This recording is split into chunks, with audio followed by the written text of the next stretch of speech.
Painting वाले, book वाले नहीं, बुक वाले आराम से रुके, ठीक है? वही लोग आराम से एक वन बाय वन आराम से इधर सारे सब लोगों से बात होगा, आराम से आ जाइए, एक एक करके आ जाइए, ठीक है? और पेंटिंग वाले जितने भी लोग हैं सब आज आगे दीजिए इनको।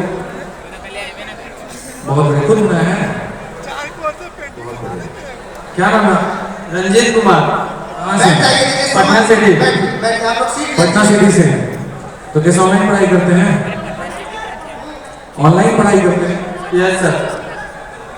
एक बार थोड़ा आप अपना पेंटिंग दिखा दीजिए। हालांकि देखिए, जो बच्चे पेंटिंग लेकर के हैं उनके लिए हमारी तरफ से एक छोटा सा प्यारा सा एक गिफ्ट है। और मैं शुरू से आप लोगों को कहता हूं कि आप लोग मेरे चैंपियंस हो, ठीक है? तो चैंपियंस के लिए एक चैंपियन वाला ही गिफ्ट होना चाहिए। कहां पर है? और मिश्रा जी, आप लोगों को जानते हैं मिश्रा जी कौन है? भाग रहे पीछे, वही है। एक बार जोरदार क्लैपिंग मिश्रा जी के लिए। आप लोगों के लिए रात में जो रिकॉर्डिंग होती है तो उसके पीछे का बहुत बड़ा मोटिवेशन मिश्रा जी होते हैं, और मिश्रा जी का मोटिवेशन कोई और होता है। तो वो वहां से मोटिवेट लेते हैं, हम उनसे मोटिवेशन लेते हैं।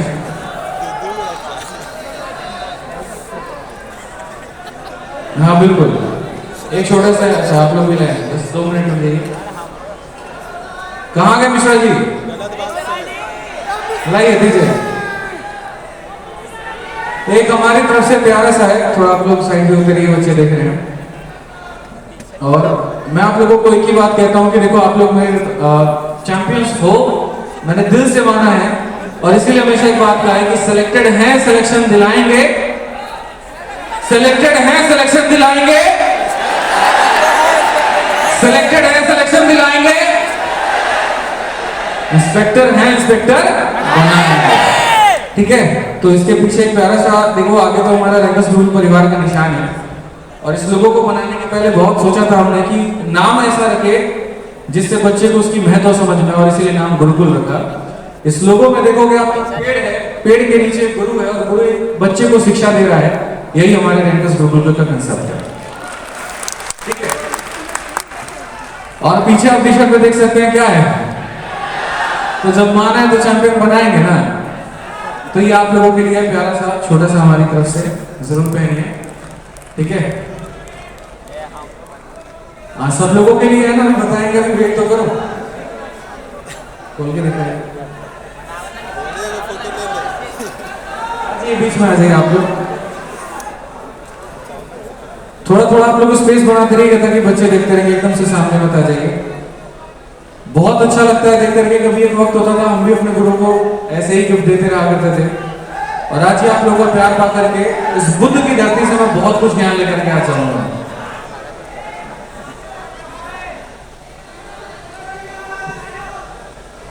चलिए, यह जो सारे के सारे अनमोल गिफ्ट हैं जो अपने ऑफिस में, अपने घर में मेरे सामने रहेंगे, और आप लोगों को याद दिलाते रहेंगे। ये कमा के मैं पटना से लौट कर जा रहा हूँ, ठीक है?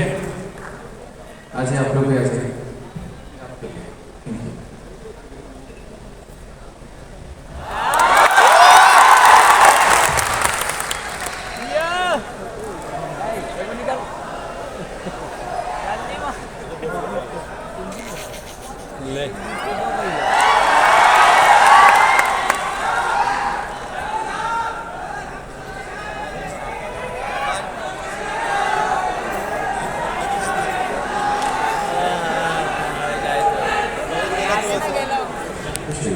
बुक वालों से भी मिलेंगे, सेल्फी भी लेंगे हम लोग साथ में। लेकिन पिछले 10 दिनों से मेरे, विक्रम सर, हमारे पूरे परिवार में काफी सारे बातों को लेकर के थॉट्स चल रहे थे, दिमाग में हमारा चल रहा था कि जब हम वहां पर जा रहे हैं तो हम बच्चों को क्या ऐसा दे करके। कई बार ऐसा लगा कि एक काम करते हैं, बुक्स हम गिफ्ट करेंगे यहाँ पर जाकर के बच्चों को, ताकि वो आए तो उन्हें ये ना लगे कि वो खाली हाथ गए। कई बार मन में ये भी आया, और डिस्कशन भी जैसा हमारा चल रहा था कि हम कोर्स देंगे बच्चों को, फिर हमें ये लगा कि ये कुछ चीजें ऐसी हैं जो कुछ पल में खत्म हो जाएंगी। अगर गुरु होने के नाते कुछ आप दे सकते हैं तो हम अपना ज्ञान शेयर करें, वो सबसे बड़ी बात। आप लोग बैठ जाओ बाबू, 5 मिनट बैठ जाओ सीट पे। तो पिछले 10 दिनों से कुछ मैं आप लोगों के लिए लिख रहा था, अगर आप आज्ञा देंगे तो मैं आपको कहना चाहूँगा। Yes, sir. क्या आज्ञा है? Yes, sir. तो ऐसे तो आगे नहीं, आप इधर बैठ जाएंगे थोड़ा सा बैठ जाइए आप लोग। बहुत वक्त लगा है, कई रात लगी इसे लिखने में, और आपको देख करके मुझे ऐसा लगता है कि शायद मेरी ऊर्जा और बढ़ गई और मैं इसको बहुत बेहतर तरीके से बोल पाऊंगा आप लोगों के आगे। लिखा तो बहुत कुछ है, लेकिन आपके सुनने के ऊपर में निर्भर करेगा। कहते हैं ना, दम वक्ता में नहीं होता, दम श्रोता में होता है। तो आपके सुनने के आधार पर हम ये बातें बोल पाएंगे। तैयार हैं? पक्का? तो सबसे पहले तो हमारे जितने भी टीचर्स हैं यहाँ पे, वो यूपी से हैं, हरियाणा से हैं और अलग अलग क्षेत्र से हैं। तो मैं सभी लोगों को अपने पूरे बिहार वालों की तरफ से आप लोगों का सम्मान देना चाहूंगा। ठीक है, सभी लोगों का। मैं आज आप लोगों की तरफ से नहीं, राजन की तरफ से। ठीक है, तो मैं अपने देश की संस्कृति और बिहार के संस्कार से जोड़ करके दो पंक्तियों में अपना भाव प्रकट करना चाहता हूं, जिससे आप मेरी कार्यशैली या परिचय भी समझ सकते हैं। अहिंसा के पुजारी हम जगत को बुद्ध देते हैं, अहिंसा के पुजारी हम जगत को बुद्ध देते हैं। मिलावट कुछ नहीं करते, जो देते हैं शुद्ध देते हैं। अहिंसा के पुजारी हम जगत को बुद्ध देते हैं, मिलावट कुछ नहीं करते, जो देते हैं शुद्ध देते हैं। हमारी शांति प्रियता को कायरता न समझ लेना, अगर किसी ने युद्ध मांगा तो मुझसे युद्ध दे देते। ये छोटा सा बिहार का परिचय है। और आज इस पावन भूमि पर आप हैं, तो मैं चाहूंगा कि आप सभी यहां पर एक बार बच्चों को आशीर्वाद दें अपने दिल से।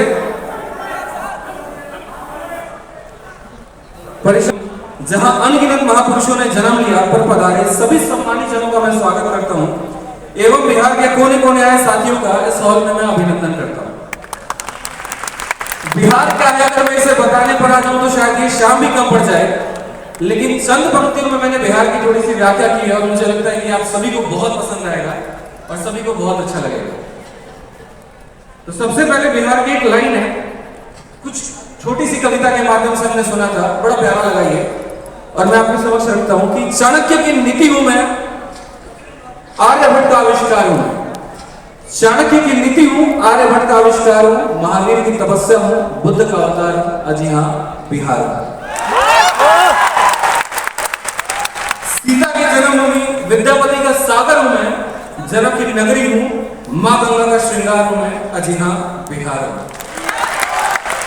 चंद्रगुप्त का साहस, अशोक का तलवार हूं मैं, बिंदुसार का शासन हूं, मगध का आकार हूं मैं, अजी हां बिहार। दिनकर की कविता हूं, रेणु का सार हूं मैं, नालंदा का ज्ञान हूं, पर्वत मंदार हूं मैं, अजी हां बिहार। वाल्मीकि का रामायण हूं, मिथिला का संस्कार हूं मैं, ये वही मिथिला का संस्कार है जो मैं अभी ओढ़े हुए हूं। तो वाल्मीकि की रामायण हूं, मिथिला का संस्कार हूं मैं, पनिड़ी का व्याकरण हूं, ज्ञान का भंडार हूं मैं, अजी हां बिहार। तो काफी पंक्ति है यहाँ पे, और शायद इनके बिना ये सपना पूरा नहीं हो पाता, शायद आज हम सभी आजाद नहीं हो पाते। तो उनके लिए हमने वक्त लिखा, ये लाइन हमने लिखी थी कि राजेंद्र का सपना हूं, गांधी की हुंकार हूं मैं, राजेंद्र का सपना हूं, गांधी की हुंकार हूं मैं, गोविंद सिंह का तेज हूं, कुंवर सिंह की ललकार हूं मैं, अजी हां बिहार। जय हिंद, जय बिहार। इसके अलावा देखिए, एक बात मैं आपसे कहना चाहूंगा कि आज यहाँ पर आपको लग रहा होगा कि कोई बैच की ओपनिंग होगी, ब्रांच की ओपनिंग होगी, कोई बुक की लॉन्चिंग होगी। मैंने शुरू में यहाँ पे एक बात कहा था कि इस मीटअप का जो उद्देश्य है, कोई लॉन्चिंग नहीं है, यहाँ पर आपके करियर की लॉन्चिंग है। कैसी उड़ान आज आप यहाँ से भरने वाले हैं, जो शायद जीवन में बहुत काम आने वाली है। और मैं तब से इसी बात को लेकर के व्याकुल था कि जो हम कहने हैं, कहीं ऐसा ना हो कि आधे अधूरे बच्चे नहीं सुन पाए और उन तक ये बातें पहुंच पाए। हमने शुरू में ही कहा कि जितना इंपॉर्टेंट आपके लिए सेल्फी है ना, उतना इंपॉर्टेंट मेरे लिए आपको ज्ञान देना है, क्योंकि इस धरती का कर्ज है मेरे ऊपर में। इस बिहार से मैं कमा करके बहुत कुछ गया हूँ, वक्त है उसको लौटाने का। और मैंने कहा कि एक शिक्षक होने के नाते मेरे पास में जो है वो मेरा ज्ञान है, जो मैं आपको दे सकता हूँ, जिसके दम पर आप आगे बढ़ सकते हो और आप अपने भविष्य को उजागर कर सकते हैं, एक बहुत उजाला ला सकते हैं। तो समय की पाबंदी और संकल्पों की जंजीरों ने मेरे पैरों को ऐसे जकड़ा है कि मेरे अपने मुझसे शिकायत करने लगे हैं कि सर ऑनलाइन तो आपको देख पाते हैं, पढ़ पाते हैं, सुन पाते हैं, समझ पाते हैं, लेकिन कुछ बातें ऐसी हैं जो मिल करके आपसे ऑफलाइन कह दी हैं, वो हो नहीं पाता है। यही उद्देश्य था इस मीटअप का कि यहाँ पर आए और हम आप लोगों से सारे टीचर्स मिल करके आप लोगों के साथ बातें कर पाए और आपकी चीजों को शेयर कर पाए। तो साथ ही सरकारी नौकरी के इस क्षेत्र में 3 से 4 प्रकार के नौजवानों की बटालियन मेरे सामने दिख रही है, ठीक है, जिसमें सबसे पहला यहाँ पर वो बटालियन है जो भी तैयारी के क्षेत्र में भी उतरा, जिसको भी ये नहीं पता कि सरकारी नौकरी होती क्या है। क्रेज सुन लिए, गांव में वो तैयारी कर रहा है सुन लिए, तो हम बढ़ गए शहर की तरफ में तैयारी करने, लेकिन अभी पता भी नहीं कि क्या है। दूसरा धड़ा यहाँ पर वो है जो तैयारी तो कर रहा है लेकिन उसको पता नहीं कि सही दिशा क्या है। और तीसरा यहाँ पर कुछ व्यक्ति ऐसे हो सकते हैं जिन्होंने हो सकता है पेपर 1 से 2 बार दिया हो, लेकिन उसमें असफलता मिली हो, तो सफलता के तरीके ढूंढ रहे हैं। आज हम तीनों बटालियन के लिए बहुत कुछ लेकर के आए अपने शब्दों में, जिसके माध्यम से हम आपको पूरी तरीके से बता पाएंगे कि क्या करना चाहिए जिससे आपको सफलता मिले यहाँ पे। लेकिन उसके पहले एक छोटी सी लाइन है मेरी तरफ से। तो इस परिप्रेक्ष्य में चर्चा शुरू करने से पहले एक लाइन मैं आपसे कहूंगा कि धुआं दर्द बयान करता है, रात कहानी छोड़ जाती है। धुआं दर्द बयान करता है, रात कहानी छोड़ जाती है। किसी किसी की बड़ी बड़ी बातों में दम नहीं होता, किसी की खामोशी निशानी छोड़ जाती है। मैं वो आदित्य रंजन हूं जो आप लोगों के तरह 10वीं क्लास में घर से 40 किलो चावल, 30 किलो आटा, 10 किलो दाल लेकर के अपना 16 साल की उम्र में अपना घर छोड़ चला था। जैसे सपने आज आपके हैं कि हमें कुछ करना है, वैसे ही सपने मेरे भी थे। क्योंकि जिस क्षेत्र से मैं आता हूँ उस क्षेत्र से यहाँ पर एक ही चीज होती है कि अगर पैसे हैं तो तुम IIT, BTech या बाकी चीजें करो, और नहीं है तो भैया एक ही काम करो, क्या है? सरकारी नौकरी। गाइडेंस की बहुत अभाव है। पापा किसान है, मां गरीबी थी, जितना अपने दम पर हो पाया उन्होंने किया, लेकिन जो सबसे बड़े भाई की भूमिका होती है, दोस्तों की भूमिका होती है, बाकी चीजों की भूमिका होती है यहाँ पे गाइड करने को लेकर के, वो थोड़ा बड़ा कम पड़ा मुझे, जिसके कारण जीवन में कई बार बिखरे, कई बार फाइनेंशियल दिक्कतें भी आई, बहुत मुसीबतों का सामना करना पड़ा। आप सभी अच्छे तरीके से इस बात को जानते हैं। लेकिन उसके बाद भी बड़े दृढ़ संकल्प के साथ में वापस से खड़ा हुआ, क्योंकि हमेशा एक बात याद रहता था कि भूलो मत तुम मिडिल क्लास से। सपने देख लिए और अगर उसको पूरा करने का दम नहीं है तो वो सपने बाकी लोगों की तरह ही अधूरे रह जाने वाले। इसी वजह से अपने सपनों में बार बार जान लगते गए, फूकते गए, गिरे भी, उठे भी, संभले भी, और फिर भागा भी। और आज आपके सामने कि पहले इंस्पेक्टर बन करके अपने आप को साबित किया, आज अपने बच्चों को इंस्पेक्टर बना करके साबित करते हैं। आज यही रीजन है कि हमें पता है कि हम कई सारी मुसीबतों से होकर के गुजरे हैं, और उस परेशानी में मेरे साथ में धीरे धीरे लोग जुड़ते गए, जिसमें रंजीत सर हैं, गुरु के तौर पर भी वो मेरे साथ रहे, और आज एक अच्छे साथी के तौर पे, कलीग के तौर पे आप लोगों को पढ़ाने में तो आपके साथ हैं। परेशान तो ये थोड़ा सा एक बार वहां पे देख लीजिए।